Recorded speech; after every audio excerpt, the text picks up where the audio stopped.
அப்படியே உங்கள் முகத்தெல்லாம் பார்த்துக்கிட்டு தொடர்ந்து பார்த்துக்கிட்டே இருக்கும் போல எனக்கு ஆசை வந்திருக்கு.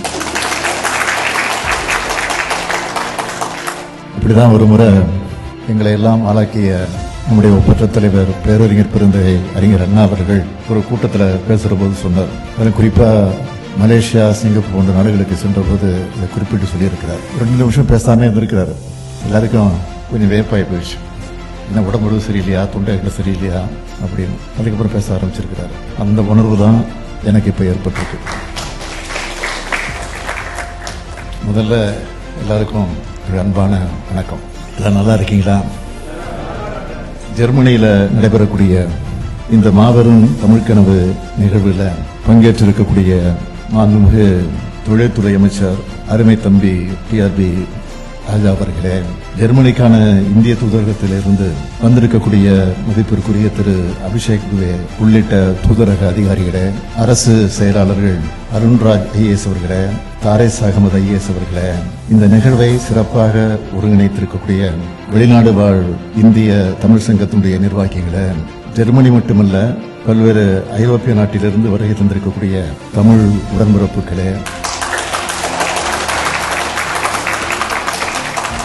என் உயிரோடு கலந்திருக்கக்கூடிய தலைவர் கலைஞர் அவர்களின் உயிரினும் உயிரான அன்பு உடன்பிறப்புகளே, உங்கள் அனைவருக்கும் என்னுடைய அன்பான வணக்கம். பல்லாயிரம் கிலோமீட்டர்களை கடந்து வேறொரு நாட்டில் நீங்களும் நானும் சந்திக்கிறப்போ ஏற்படுகிற மகிழ்ச்சி தான் உண்மையான தமிழ் பாசம், தமிழின பாசம். உலகத்தோட எந்த மூளைக்கு போனாலும் தமிழன் இருப்பான். தமிழ் குரலை கேட்கலாம்னு சொல்ற அளவுக்கு உலகெல்லாம் பரவி தன்னோட அறிவால் உழைப்பால் உயர்ந்திருக்கக்கூடிய இனம்தான் நம்முடைய தமிழினம். நம்முடைய தமிழினத்திற்கு இதுதான் மிகப்பெரிய பெருமையாக விளங்கிக் கொண்டிருக்கிறது. நில எல்லைகளையும் கடல் எல்லைகளையும் நம்மை பிரித்தாலும் மொழியும் இனமும் நம்மை இணைக்கிறது. கண்டங்களை கடந்து விட்டாலும் நம்மோட தொப்புள் கொடி அருந்து விடவில்லை.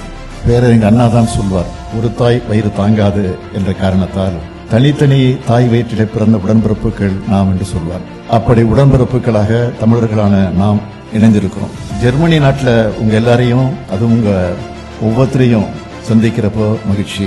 நீங்க ஒவ்வொருத்தரும் ஒவ்வொரு மதிப்புமிக்க பொசிஷன்ல இருக்கிறத பார்க்கிறப்போ தமிழ்நாட்டினுடைய முதலமைச்சரா திராவிட இயக்கத்தை சார்ந்தவனா மிகுந்த மகிழ்ச்சி அடைகிறேன், பெருமைக்கிறேன்.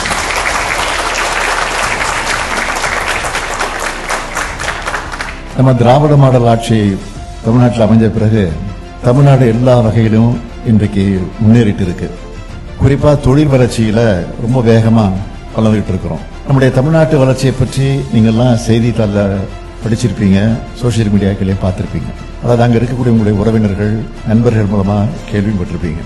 இந்த வளர்ச்சி இன்னும் விரைவாக்க வேண்டும் என்ற அடிப்படையில தான் முதலீட்டாளர்கள் மாநாடு, அதாவது முதலீடுகளை ஈர்க்க வெளிநாட்டு பயணம் ஆகியவற்றை நான் தொடர்ந்து மேற்கொண்டு வருகிறேன். UAE, Japan, Spain, Singapore, America ஆகிய நாடுகளுக்கெல்லாம் பயணத்தை மேற்கொண்டு ஏராளமான முதலீடுகளை தமிழ்நாட்டை நோக்கி ஈர்த்து நம்ம மக்களுக்கு ஏராளமான வேலை வாய்ப்புகளை உருவாக்கி கொடுத்திருக்கிறோம். இப்படி வெளிநாடுகளுக்கு வரும்போது முதல்ல எனக்குள்ள என்ன தோணும் கேட்டீங்கன்னா, இந்த நாட்டில் வாழ்கிற நம்ம தமிழர்கள் எப்படி இருக்காங்க, அவங்களுடைய வாழ்க்கை தரம் எந்த அளவுக்கு உயர்ந்திருக்கு, பெரும்பாடுபட்டு தலைநிமிர்ந்த இந்த இனம் இந்த மண்ணில் சுயமரியாதையோட நடைபெறதை பார்க்க வேண்டும் என்று நான் நினைப்பேன். அதுலேயும் முக்கியமா ஒரு அயலக மண்ணில் நம்முடைய தமிழை கேட்கணும்னு ஆசை வந்துடும் எனக்கு. எல்லாருக்கும் இப்படிதான். அதனாலதான் ஜெர்மனிக்கு வந்த உடனே முதல்ல உங்களை சந்திக்க வந்துட்டேன்.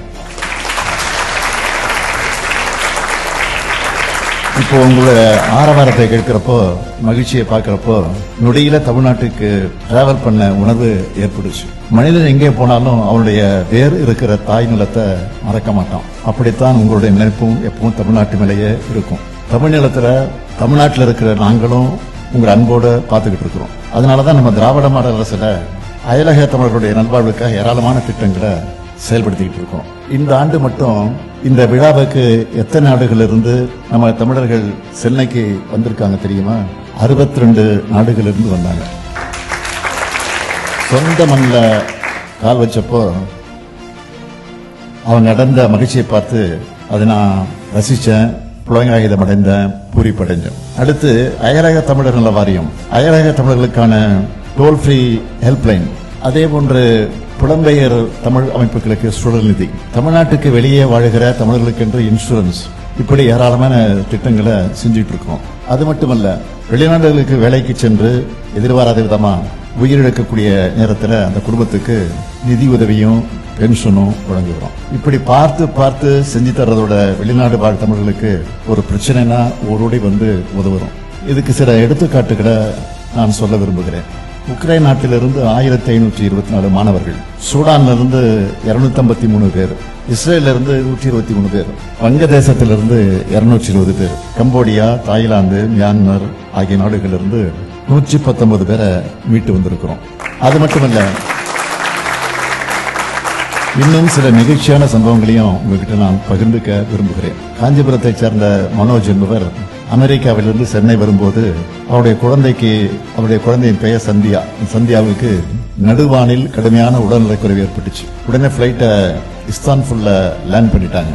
அந்த குழந்தையை மேல் சிகிச்சைக்காக சென்னை கழிச்சிட்டு வர 10 லட்சம் ரூபாய் வழங்கணும். மயிலாடுதுறையை சார்ந்த முபாரக் அலி என்பவருக்கு தாய்லாந்துல உடல்நலக்குறைவு ஏற்பட்டப்போ 10 லட்சம் ரூபாய் செலவில் சென்னைக்கு அழைச்சிட்டு வந்து சிகிச்சை அளிச்சோம். குவைத் தீ விபத்துல சிக்கின 7 தமிழர்களுடைய உடலை மீட்டு ஒப்படைச்சு அந்த குடும்பங்களுக்கு 5 லட்சம் ரூபாய் வழங்கணும். 2ஆம் உலக போர்ல போர் கைதிகளாக இருந்து மறைந்த தமிழர் நினைவா தாய்லாந்து நிலுகள் அமைக்க 10 லட்சம் ரூபாய் வழங்கியிருக்கிறோம். இதையெல்லாம் நான் குறிப்பிட்டு சொல்ல காரணம், தமிழ்நாட்டில் திராவிட மாடல் அரசும் உங்க முத்துவேல் கருணாநிதி ஸ்டாலினும் உங்களை ஆதரிக்க அரவணைக்க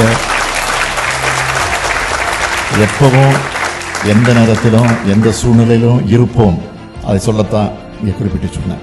இதை கேட்கும் போது வெளிநாடுகளில் அல்லல் படுகிற யாராவது ஒருத்தருக்கு நம்பிக்கை பிறக்கும், அவங்களுக்கும் உதவ நமக்கு ஒரு வாய்ப்பு கிடைக்கும்னு அதற்காகத்தான் இது சொல்றேன். இப்போ நான் சொன்ன முன்னெடுப்புகள் எல்லாத்தையும் விட மிக முக்கியமான திட்டம் தான் வேர்களை தேடி திட்டம்.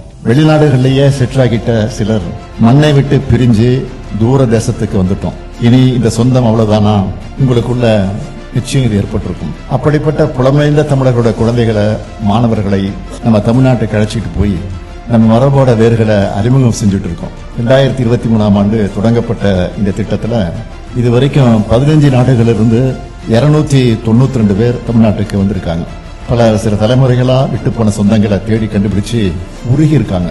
அவங்க கண்களிலிருந்து வழிஞ்ச கண்ணீரும் அவங்க மனசுல தேங்கி நின்ன பாசமும் தான் இந்த திட்டத்தோட நோக்கத்துக்கு கிடைச்ச வெற்றின்னு நான் நினைக்கிறேன். வாழ்வதும் பலவதும் தமிழும் தமிழனுமாய் இருக்க வேண்டும். இதுதான் நம்ம திராவிட மாடல் அரசோட மோட்டோ. இதுக்காகத்தான் தொடர்ந்து செயலாற்றி கொண்டிருக்கோம். நம்ம அரசோட திட்டங்களை நாம ஏற்படுத்தி தரக்கூடிய வாய்ப்புகளை நீங்க எல்லாரும் பயன்படுத்திக்க வேண்டும் என்று நான் கேட்டுக்கொள்கிறேன். அதே சமயம் உங்க மேல இருக்கக்கூடிய அன்போடும் உரிமையோடும் ஒரு கோரிக்கையை வைக்க விரும்புகிறேன். எப்போதுமே எங்கேயாவது முதலமைச்சர் போனா தமிழ்நாட்டை பொறுத்தவரைக்கும் இடத்துலாம் கோரிக்கை வைப்பாங்க.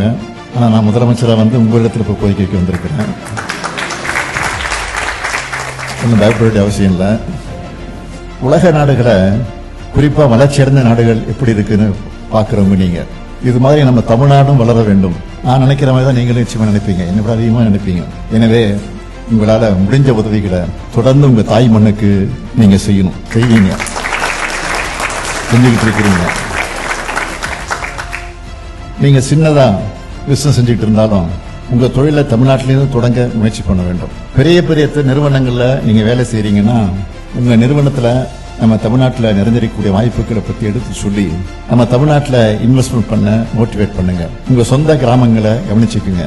அங்க படிக்கிற நம்ம அரசு பள்ளி மாணவர்களுக்கு, ஏழை எளிய மாணவர்களுக்கு உங்களால் முடிஞ்ச கல்வி உதவிகளை செய்யுங்கன்னு கேட்டுக்கிறேன். இந்த பூமி பந்து முழுக்க நீ எங்கே போனாலும் தமிழர் என்ற நம்ம அடையாளத்தை விடாதீங்க. உங்க வேர்களை மறக்காதீங்க, தமிழை மறக்காதீங்க, தமிழ் மண்ணையும் மக்களையும் மறக்காதீங்க. ஆண்டுக்கு ஒரு முறையாவது தமிழ்நாட்டுக்கு குழந்தைகளோடு வாங்க. தமிழ்நாட்டோட வளர்ச்சியை, மாற்றத்தை பாருங்க. நம்ம பண்பாட்டை, வரலாற்றை, அரசியல் எழுச்சியை எடுத்துச் சொல்லும் கீழடி அருங்காட்சியகம், பொருணை அருங்காட்சியகம், கலைஞர் உலகம்னு ஏராளமா இடங்கள் இருக்கு. அதையெல்லாம் நீங்க மட்டும் இல்ல, உங்க குழந்தைகளுக்கும் சுற்றி காமிச்சு நம்ம வரலாற்றை எடுத்து சொல்லுங்க. உங்க வரவா, உங்க குடும்பத்தில் ஒருத்தனா இந்த முத்துவேல் கருணாநிதி ஸ்டாலின் உங்களுக்காக தமிழ்நாட்டில் இருக்கேன்.